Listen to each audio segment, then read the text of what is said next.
In today's video, we'll install a tool called EmuDeck to our Windows PC.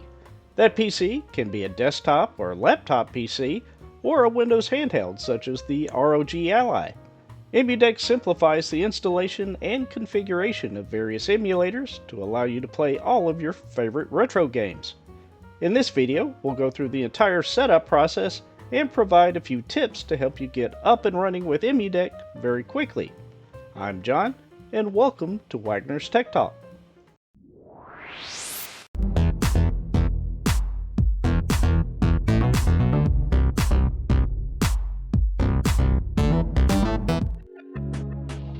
Before we discuss how to install EmuDeck in Windows, let's briefly discuss what EmuDeck is.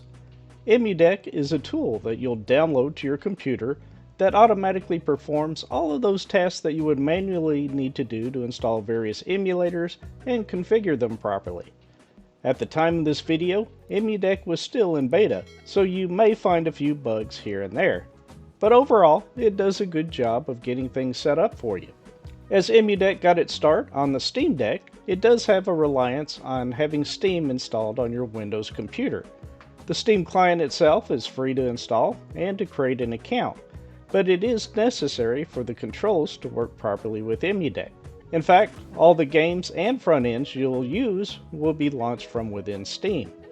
Now that we have a basic understanding of EmuDeck, let's proceed with the installation. I installed EmuDeck to two different machines for this video. One had user access control set for Never Notify, the other set to Notify Me. If you install EmuDeck with the Notify option enabled, you may receive several prompts during the process. For that reason, you may want to disable it temporarily and re-enable it once done. Additionally, your antivirus may also need to be disabled temporarily as well. To change the user account control settings, click the Windows button and type User ACC and select Change User Account Control. From there, if the slider is at the bottom, you're good. And if not, you may want to bring it down to Never Notify, and then click the OK button. You can re-enable it once everything is installed. Open your browser and visit emudeck.com. Click the download link. Here you'll find options for installing EmuDeck to SteamOS, Linux, Chimera OS, Windows, and Android. Android is in early access and requires a paid Patreon subscription to access it. Of course, for this video, we'll select Windows Beta. Now click the emudeck.cmd file to begin the installation. You may be prompted regarding slow DNS. If so, click Yes here. Then click the Continue button to make sure the app installer is up to date. Here you can click the Update button for the app installer, or click the library icon on the left to update all applications. Once everything's updated, you can close out of the Microsoft Store window and the EmuDeck installation will proceed. You will then see a dialog for installing WinGet. Click Install if it's not already installed. Once installed, click the Close button. EmuDeck will then download the Get client, which is a software version control set of commands. After it completes, the EmuDeck installation will continue. I want to pause here briefly. On the machine we're looking at now, I had installed an earlier version of EmuDeck, and it didn't automatically launch the EmuDeck installer. If that happens, simply go to the Downloads folder and double-click the EmuDeck install.exe. Another point, if you had previously had EmuDeck installed, once the installer completes, move down to Quick Reset. Then select the installation drive you want to use, click Next, and you'll be able to proceed with the setup. Those are just a few tips that you may find helpful if you're reinstalling EmuDeck. We'll now continue with the clean install. On the machine that never had EmuDeck installed, the installer started up just fine. You'll briefly see this loading screen while everything is getting set up. Once it's completed, you'll be prompted if you want to use Easy Mode or Custom Mode. I recommend using Custom Mode. Select it and press the Continue button. Select the drive where you would like to install EmuDeck. I'll go with the D drive here and click Next. Now you can select the device you're using. In this case, I'm installing to a Windows 11 PC, so I'll select that option and click Next. Now select the emulators you would like to install. You can deselect any that you do not want to install. In the case of the MAME emulator, which is typically used for arcade games, you can select the MAME emulator, RetroArch, or both. I'll leave it set for RetroArch in this case, and click Continue. EmuDeck can automatically configure all of your emulators for you, which will save a lot of time and tweaking. If you have an emulator already set up the way you like it and don't want EmuDeck to configure it, you can uncheck the emulator. I'll allow EmuDeck to configure each emulator and click Continue. Autosave is a nice feature that saves where you left off in a game for the systems listed to the right. I recommend turning this on and click Continue. Retro Achievements is a cool way to log your achievements when playing classic console games. You can create a free account and enter the username and password here. It's completely optional. I'd recommend checking it out, but for now, I'll click the skip button. You can enable bezels to hide the black borders on 8 and 16-bit games by turning this option on. Totally up to you, but I'll select on and click Continue. You can configure the aspect ratio for the systems listed to the right. I personally prefer 4:3, so I'll select that and click Continue. Set the aspect ratio for NES and SNES here and click Continue. For classic 3D systems such as Dreamcast and N64, you can set it for 4:3 or 16:9 by using widescreen hacks. Widescreen hacks typically looks very good, but you may see some visual artifacts at times. I'll set it for 16:9 and click Continue. GameCube can also utilize widescreen hacks. Make your selection and click Continue. LCD shaders provide an LCD matrix look to the screen. Make your selection and click Continue. CRT shaders can be used to allow the display to look more like a CRT. After making your selection, click Continue. Shaders can also be added for these systems. Do note, you can change your selections at any time after installation if you change your mind. You can set the controller layout to use position match for Nintendo systems where the A and B buttons are reversed, or controller match where the buttons are mapped A is A and B is B. The default is controller match, then click Continue. There are 3 front ends that you can use with EmuDeck: Emulation Station DE or Desktop Edition, Pegasus, and Steam Library. All 3 are enabled by default, but you can uncheck any that you don't want. I'll leave all 3 enabled and click Continue.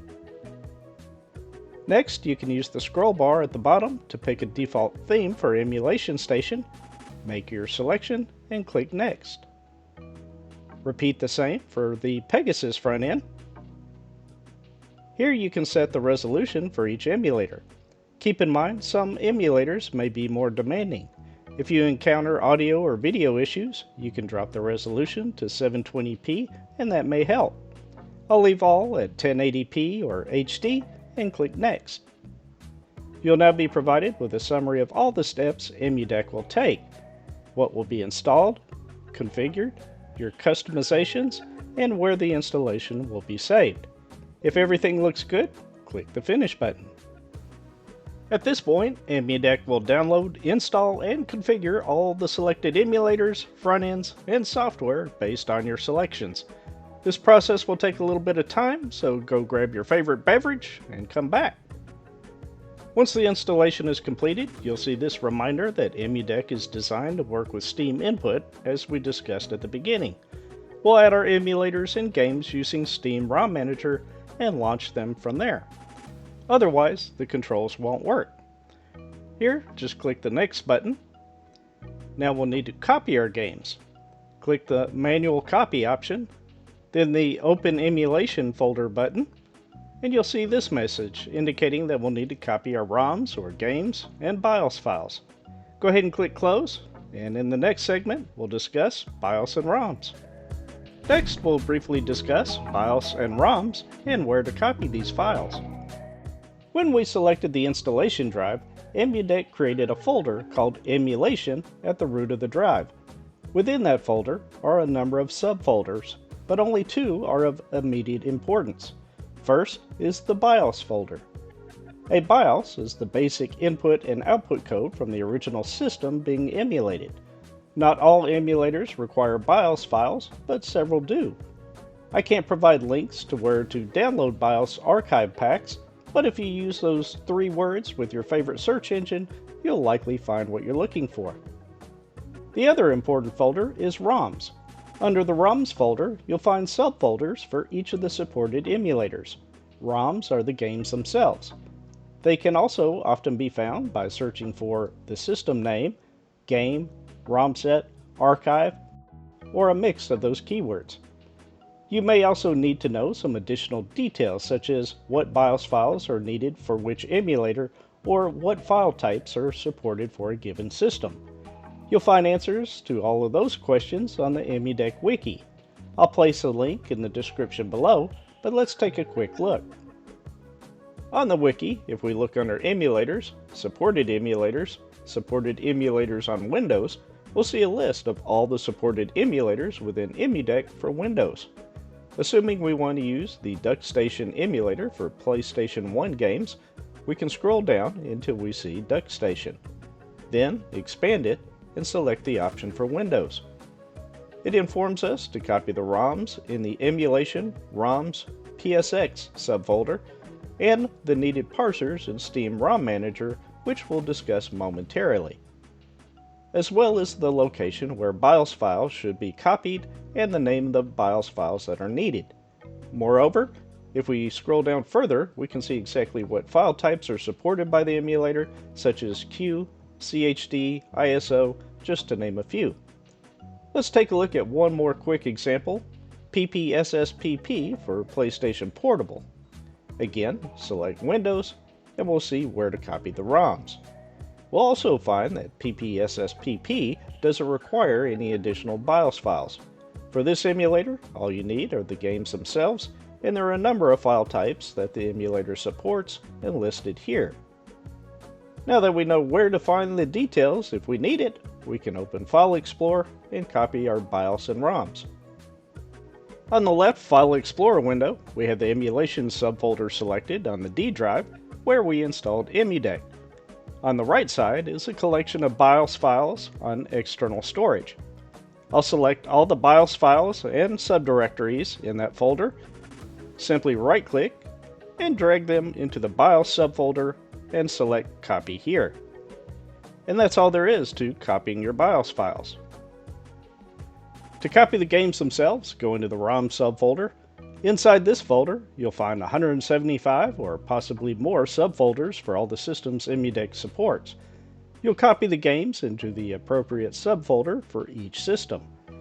For example, let's go into the Atomic Wave folder. Make sure the file type from your game collection matches what the emulator supports.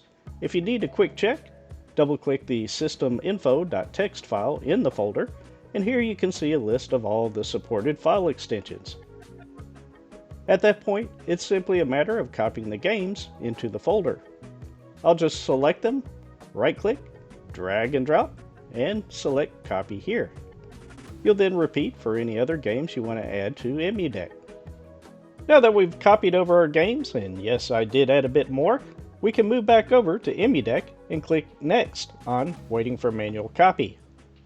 Now you're given a choice. Use Steam Library for launching your games, which is recommended for small game libraries, or use the Emulation Station DE or Pegasus option for larger libraries. I'll select the Emulation Station DE or Pegasus option here. We'll then see a short video, and it states to launch Steam Rom Manager to add Emulation Station DE to your Steam library, and to disable all parsers except the one for Emulation Station DE. So that's what we'll do here. I'll click the Launch Steam Rom Manager button. It will show an image of how the buttons are mapped with an Xbox 360 style controller. The hotkey is in the middle left, and you'll hold that button down while pressing the other buttons shown here to, let's say, exit the emulator, save or load game states, etc. At this point, Steam Rom Manager will automatically start up. When Steam Rom Manager first starts up, all the parsers are enabled. What this means is that all the games it finds would be made available as non-Steam games. I prefer not to clutter Steam with several hundred games, so instead I only want a very small number of games directly available within Steam, and all games accessible through Emulation Station DE. To do that, flip the switch for Toggle Parsers to off. At a minimum, you will want to check Emulation Station DE. However, you may also want to enable the Pegasus front end and the emulators option to allow launching each of the emulators directly within Steam. For demonstration purposes, I'll also check Dolphin and PS2, which only contain a handful of games. Once you've selected what games you want to make available to Steam, click the Add Games button at the bottom. From here, we'll click the Parse button to scan all games and download the artwork for each. Keep in mind, depending on the number of games it finds, this may take a little while. From here, we'll see a list of all the stuff that was found, including the emulators, front ends, and games. You may find some of the artwork isn't correct. If you want to change it, you can click the arrows left to right and see if there is another image that is more appropriate. If there are any that you don't want to show up in Steam, you can click the Exclude Games button, click the tile to remove, and the Save button to save your change. There are other options and artwork that you can customize from the drop-down at the top right. After you have everything looking how you want, click the Save to Steam button at the bottom. Check the upper right to make sure that you see Done Adding and Removing Entries. Once you see this, you're all done, and you can close out of Steam Rom Manager. We can now open Steam, and if we click on Library, we can see all the emulators that EmuDeck installed on the left-hand side. If we select the Collections menu under Library, we'll see Emulation, a few Xbox games, and a PS2 game that I added from Steam Rom Manager. However, for a better experience in Windows and to use your controller to navigate the games, click the icon in the upper right to enter Big Picture mode.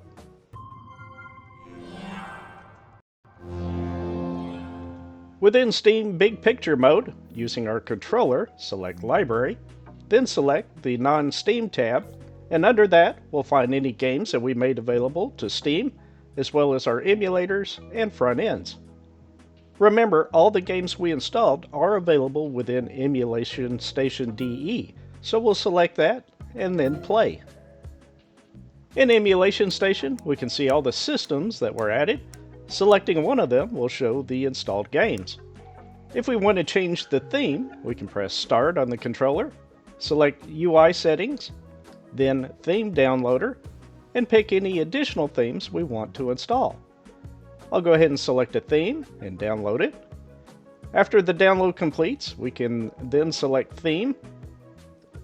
I'll pick the Diamond theme, and now that theme has been applied. Notice for PlayStation 2 games, there is no artwork or metadata. We can fix that by using what's called the scraper. Press the Start button on the controller, select Scraper, and under Scrape From, there are two sources we can use, either Screen Scraper or the game's DB. I'll go ahead and use Screen Scraper, select the system I want to scrape, and for this one I'll just pick PlayStation 2. You can visit screenscraper.fr, create an account, and enter your credentials here, which will increase your daily download limits for screen scraping. You can select multiple systems if you wish. Keep in mind this process may take a while depending on how many games there are to be scraped. However, I'll just move down to Start and scrape the few games listed. Once done, we can now see artwork and video for the games. If we want to see more game information, we can click Start, go back into UI Settings, change the theme to Coin Ops, and if we go back into PlayStation 2, we can see additional game information, ratings, release date, and of course a video preview of our game. Or even better, we could just jump in and start playing.